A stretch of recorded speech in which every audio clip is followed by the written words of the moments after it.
स्वामी प्रसाद जी, आपका बहुत बहुत स्वागत है एनडीटीवी में। आज पडरौना के ही आपका जो कॉन्स्टिट्यूएंसी है, जो आपका विधानसभा क्षेत्र है, वहीं के रतनजीत प्रताप नारायण सिंह कांग्रेस छोड़ बीजेपी में चले गए हैं, आपकी पुरानी पार्टी। सबसे पहले तो आपकी पहली प्रतिक्रिया।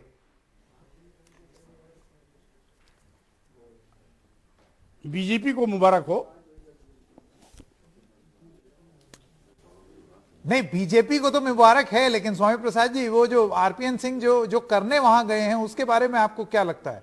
आपको लगता है कि आपके जाने से जो ओबीसी कुछ नहीं करना, जो ओबीसी की गणित उस पर कुछ भी नहीं कहना है। इस पर मुझे कुछ नहीं कहना है, क्योंकि आरपीएन सिंह जी वहां के ऐसे चेहरे हैं जिसको सब जानते हैं कि राजा साहब हैं, राजमहल में रहते हैं, वहां दरबार लगता है, बिना उनकी अनुमति के कोई परिंदा पर नहीं मार सकता है। और साथ ही साथ 3 बार से लगातार जनता उनके भेजे गए प्रत्याशी को खारिज कर रही है, और इस बार शायद भारतीय जनता पार्टी उन पर दांव लगाने की कोशिश कर सकती है, लेकिन यह भी दांव उल्टा पड़ेगा, क्योंकि पडरौना के लोगों ने वहां पर स्वामी प्रसाद मौर्य का काम देखा है, व्यवहार देखा है। जिस तरीके से घर घर जन जन में मैं पहुंचता रहता हूं, लोग मेरे पास आते रहते हैं, तो स्वाभाविक रूप से अगर मैं वहां किसी सामान्य कार्यकर्ता को भी उनके खिलाफ ला दूंगा तो समाजवादी पार्टी का प्रत्याशी जीतेगा। नहीं, अव्वल तो आप ये कह रहे हैं कि वहां अगर मैं सामान्य कार्यकर्ता को भी खड़ा कर दूंगा तो हम ये माने कि स्वामी प्रसाद मौर्य जो हैं वो पडरौना की लड़ाई छोड़ रहे हैं, या शायद कोई और बड़ी भूमिका निभाएंगे? नहीं, बड़ी भूमिका और छोटी भूमिका की तो बात जाने दीजिए। जो भूमिका होगी वो तो राष्ट्रीय अध्यक्ष तय करेंगे। और साथ ही साथ आप जानते हैं, मैंने कभी रायबरेली में बहुजन समाज पार्टी का खाता खोला था, पडरौना में जाकर के मैंने बहुजन समाज पार्टी का खाता खोला, बदायूं में भी करीब 30 साल बाद भारतीय जनता पार्टी का पार्लियामेंट में खाता खोला। इसलिए उत्तर प्रदेश का कोई विधानसभा और कोई जिला हमारे लिए परिचित नहीं। मौर्य जी, देखिए, अभी आपने बोला कि वो राजा साहब हैं, बड़े जानकार हैं और उनको सब लोग जानते हैं, तो फिर अगर वो अपना रसूख इस्तेमाल कर लेते हैं और साथ में उनको बीजेपी का कुछ बल मिल जाता है, तो आपको नहीं लगता है कि आपके लिए एक चुनौती बन सकती है? ऐसा है, वो कभी कांग्रेस के बहुत बड़े नेता थे, और कांग्रेस के बड़े नेता होते हुए ही असेंबली में भी वो अपनी विधानसभा हारे थे पार्लियामेंट के चुनाव में। उसके बाद उन्होंने अपनी मां जी को लाया, उनकी जमानत जब्त हुई थी। बाद में 12 में दूसरा चेहरा लाया, वो भी पूरी तरह पराजित हुआ। 17 में फिर तीसरा नया चेहरा लाया, वो भी पूरी तरह पराजित हुआ। वहां भारतीय जनता पार्टी का मतलब नहीं है, वहां मतलब है स्वामी प्रसाद मौर्य का। क्योंकि स्वामी प्रसाद मौर्य जन जन और घर घर में बसे रचे हैं, सबके सुख दुख में साथ आते हैं। नहीं, तो आपका ये कहना है कि अगर आप में और उनमें डायरेक्ट मुकाबला हो गया, अनुमत लेने की आवश्यकता नहीं होती, तो उसमें आप विजयी हो जाएंगे, ये आपका कहना है? भाई, लगातार वहां की जनता मुझे विजयी बनाती रही है, और मौका मिलेगा तो फिर हम ही विजयी होंगे।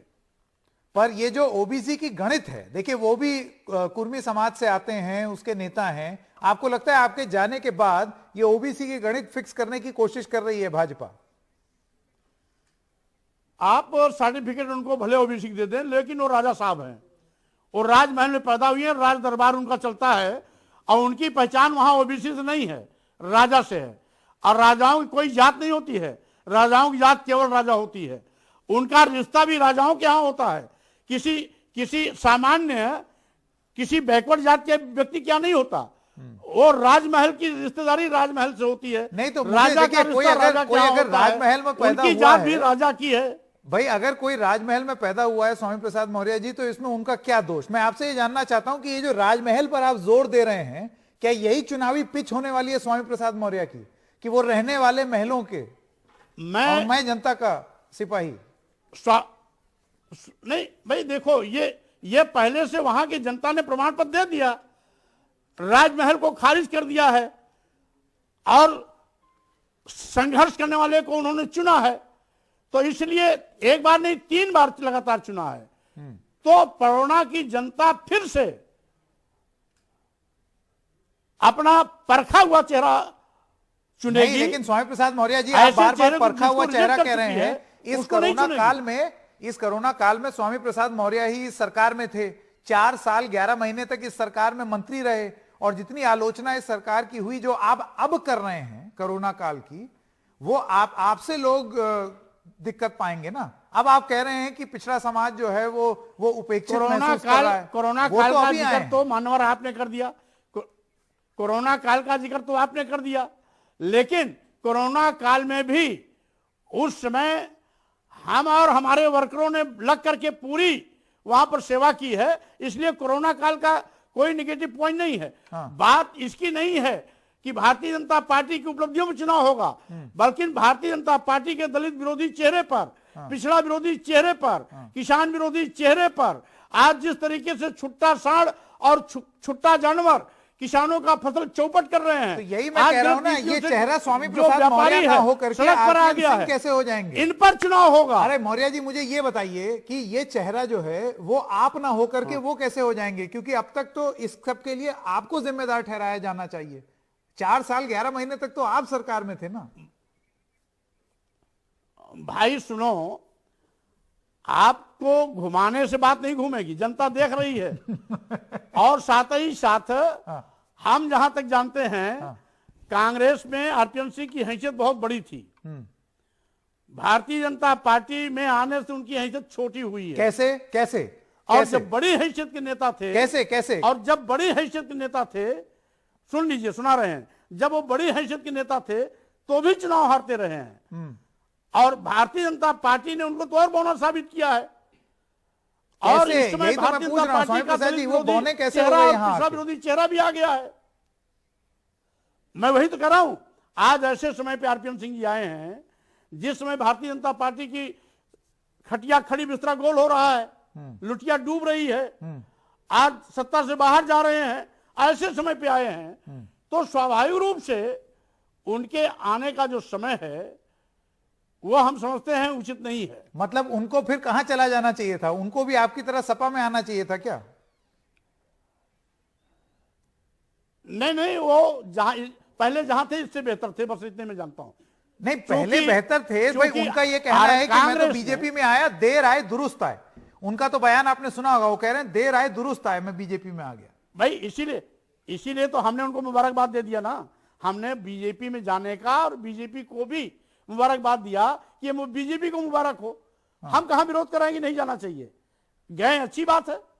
जमीन पर अगर मुकाबला हुआ स्वामी प्रसाद मौर्य जी, तो आप कॉन्फिडेंट क्यों दिख रहे हैं कि आपके लिए लोग वोट देंगे और उनके लिए नहीं, अगर मुकाबला आपका उनसे हुआ तो? इसलिए कि इसके पहले भी जमीन वाले को वहां के लोगों ने हाथों हाथ लिया है और राजमहल को नकारा है। भाई राजमहल 2014 में मेरे ख्याल से, देखिए जो आंकड़ा है लोकसभा में, वो सेकंड नंबर पर आए 2.5 लाख वोट जीत के। 2019 में वो 1.5 लाख वोट पाए, अपने दम पे एक हारी हुई पार्टी, जैसा कि आप बता रहे हैं। तो अब अगर उनको बीजेपी का साथ मिलता है, मैं बस आपका विश्लेषण जानना चाहता हूं, तो आपको नहीं लगता है कि वो इस संख्या बल को बढ़ा सकते हैं? अपनी संख्या में आप कोई भी गणित लगा सकते हैं, लेकिन जब जनता वोट देती है ना, तो जनता के गणित को कोई समझ नहीं पाता है। इसलिए उसको जनता पर छोड़ दीजिए।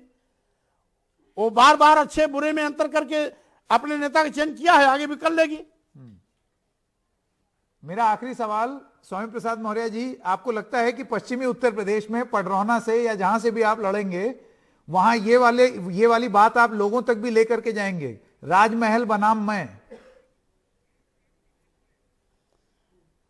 नहीं, ये लड़ाई पहले से भी है। मैं पहले भी जब वहां गया हूं तो इसी मुद्दे पर मैं बार बार जीता हूं। इसी मुद्दे पर बार बार उनका कैंडिडेट हारा है, चाहे उनकी मां जी रही हो या उनके दूसरे प्रत्याशी रहे हो, सब बारी बारी से हारे हैं। ठीक है स्वामी प्रसाद मौर्य जी, आपका बहुत बहुत धन्यवाद। अब देखते हैं मुकाबला। आपको टिकट कहां से मिल रही है ये तो बता दीजिए कम से कम। आपकी अभी टिकट ही नहीं आई। उसको राष्ट्रीय अध्यक्ष जी भी उन्होंने छोड़ दिया, और जहां से लड़ाएंगे वहां से लड़ जाऊंगा। पर मेरे लिए पडरौना हर से लड़ेंगे क्षेत्र कि नहीं? हमारा है, पूरा उत्तर प्रदेश हमारा है। देखिए आप ये भले ही राष्ट्रीय राजमहल की बात जनता करते मैंने छोड़ हो, दिया है। स्वामी प्रसाद मौर्य जी, आप राजमहल की बात करते हो, उनका परिवार नहीं हार पाए, अब आपकी बेटी भी तो आपके साथ नहीं आई, वो भाजपा में ही रह गई। तो 4 सवाल आपसे भी हो सकते हैं। मैं आपसे कह रहा हूं, कौन कहां आया कौन कहां गया इसका मतलब नहीं है। मतलब है भारतीय जनता पार्टी का दलित विरोधी चेहरा, पिछड़ा विरोधी चेहरा, किसान विरोधी चेहरा, बेरोजगार नौजवान विरोधी चेहरा और छोटे व्यापारी विरोधी चेहरा आज उत्तर प्रदेश की जनता के सामने है। इसी पर फैसला होगा, आर पार की लड़ाई होगी और भाजपा को सत्ता से बाहर पर जाना अगर पड़ेगा। राजमहल और आपका मुकाबला हुआ तो आप लड़ने के लिए तैयार हैं? स्वाभाविक रूप से हमेशा जमीन वाला व्यक्ति भारी पड़ा है और फिर भारी पड़ेगा। ठीक है, स्वामी प्रसाद मौर्य जी, आपका बहुत बहुत धन्यवाद एनडीटीवी से बात करने के लिए। ओके।